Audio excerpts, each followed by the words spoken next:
whole thing is discussed in great detail in Science's Contact Sport, and thanks for listening.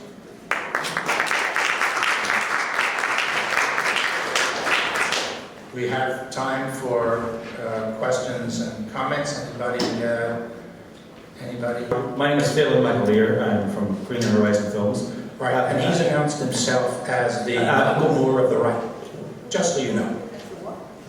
The Michael Moore of the right. Thank you for that. I have to frame it. It's your words. Actually, you're misquoting. I never said that. It's on the web for what that's worth. So you go for what's on the web on websites. Sometimes. Okay. Okay. Please, I interrupted you. Yes, you did. Yes, you did. What do you think of the behaviour of Professor Phil Jones in asking colleagues to delete emails and the destruction of publicly funded data which was gathered by public funds? I don't know what he asked, what he said. I don't make comments on redacted emails presented to me by people whose values I don't trust. I would have to see the whole thing, so I cannot very well comment. What I can say is that private communications that people have between each other certainly are not public documents. And But the university has confirmed they are accurate. Everybody says privately. Well, now I agree. We'll make it short. Sorry, I just want to correct you. The university has said that the emails are accurate. So I'm asking you, given that those emails have been confirmed, that Professor Phil Jones has asked colleagues to delete data, delete emails, and delete publicly funded scientific data.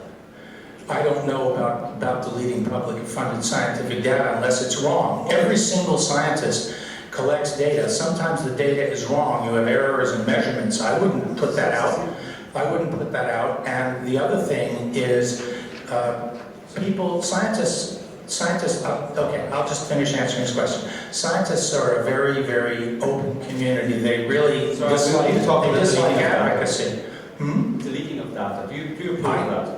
No, I don't approve of deleting of data that is used in analyses that you know to be correct. I would certainly delete. I delete data all the time when my computer runs when I've made a mistake. So I would have to hear from them the full context to know what's going on. And the fact that an individual email is correct does not mean it's correct in the context of 100 emails that may have written saying other things. So the fact that somebody puts on a website a whole email doesn't mean you've given the context unless every email's up there and you can read them all. So you approve of deleting data? I do not approve of deleting data. It depends upon the circumstances. There's no general statement that can be made here. Okay, there was another question.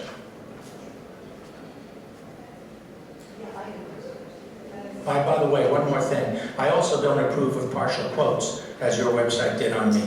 Thank you. Well, I don't approve of Stanford sending solicitors' letters silencing journalists, which is what Professor Schneider did. We interviewed him, and when I asked him awkward questions, he got Stanford University to send a legal letter to my documentary. And that's because your people lied by telling me... They did not lie. You gave an interview, and when the interview didn't go your way, you said you used Stanford's legal. This is the debate. I have done about 3,500 interviews in my life, and only twice in my life have I pulled the plug on somebody when I became convinced that it was a trap, a trick, and disingenuous. And that's the message you conveyed when you tried 10 times at the end to get me to say something negative about Al Gore. And I told you, I can't say that without you giving me the full quote. You never gave me the full quote, and it was completely obvious it was a setup. And if I had a legal way to pull the plug on you, who I don't trust for a second, I did. And I'd do it again. Because you, I don't believe to be a fair and balanced journalist. And the bit that your group put on about me, talking about warming versus cooling, I had a 7-minute interview. By the way, it's recorded. One of my students, unknown to me, recorded it. We have a 7-minute segment where I explain in detail how that warming and cooling incident, and what does he put on it, that I'm a flip-flop. That's the kind of journalist this guy is. He's an ideologue. Next. Can't answer it because it's true. Next. I'm sorry,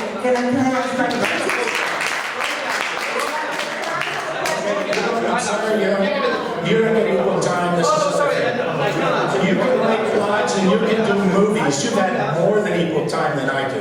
I just got 4 minutes. You have a 1-hour movie filled with junk. So let's go on. Give me the microphone. My name is Isabel Hilton from China Dialogue. You notice you're in the minority when people who know something. Yeah. The latest opinion polls do show a diminution of public understanding Correct. and support for climate science. I'm sure we all can see why this is happening. Indeed.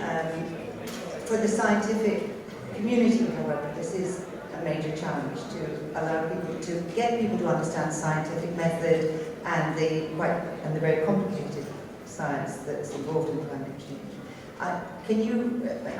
Is this something that the scientific community is prepared to tackle, and what new ideas are there, given that we've been discussing this for 30 years and things seem to be going ahead very fast? Thank you. Thank you. Yes, it is very difficult for the scientific community. We're essentially toilet trained to lead with our caveats. And that's a very, very bad model to try to get out there in a world of advocacy where most people believe that whoever is advocating a position is only giving them a partial position. In science, if you give a partial position, then you have a serious problem with your reputation. Remember, our promotions, our peer review, grants are often based upon anonymous peer reviews, which are based on your, quote, reputation.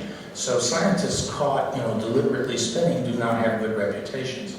So it's very, very difficult to do that. Therefore, it's hard for them to want to go out in the political world where in the soundbite world, you're stuck with much less than the kind of comfortable full disclosure you have. The other area where scientists are very uncomfortable is talking about those things which don't have high degree of confidence yet. So this was the difference in Working Group 1 and Working Group 2's projection of sea level. In Working Group 1, they said about a half a meter, asterisk, not including ice sheets.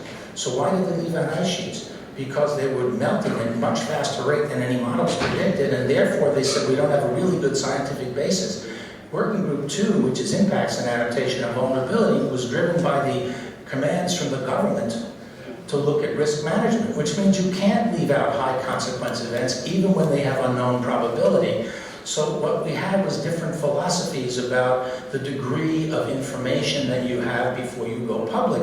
And my view is it's a value judgment to decide that by yourselves. That should be decided by the citizens and by the governments and corporations and others. So we're of the philosophy that you put everything in, and when you don't know much, you give it low confidence. And IPCC uses a high, medium, and low confidence scale to do exactly that.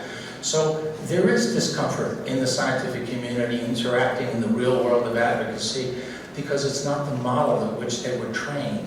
And then there's also the fact that most of these people make their reputations on the basis of published works and good measurements and so forth, not on the basis of their capacity to have fat synapses at a press conference. So there's a cultural problem as well, and it takes a generation for cultural change.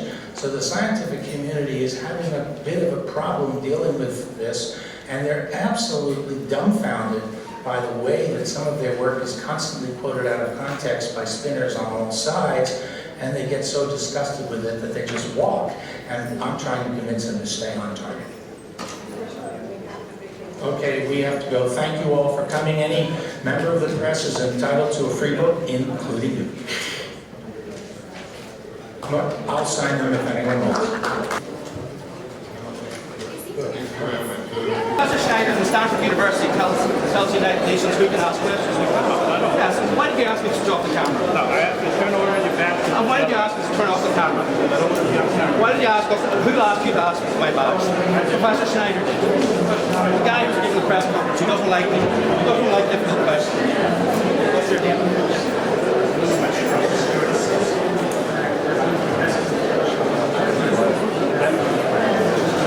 So this is what Professor Stephen Schneider can ask for cameras to be turned off. He gets a security.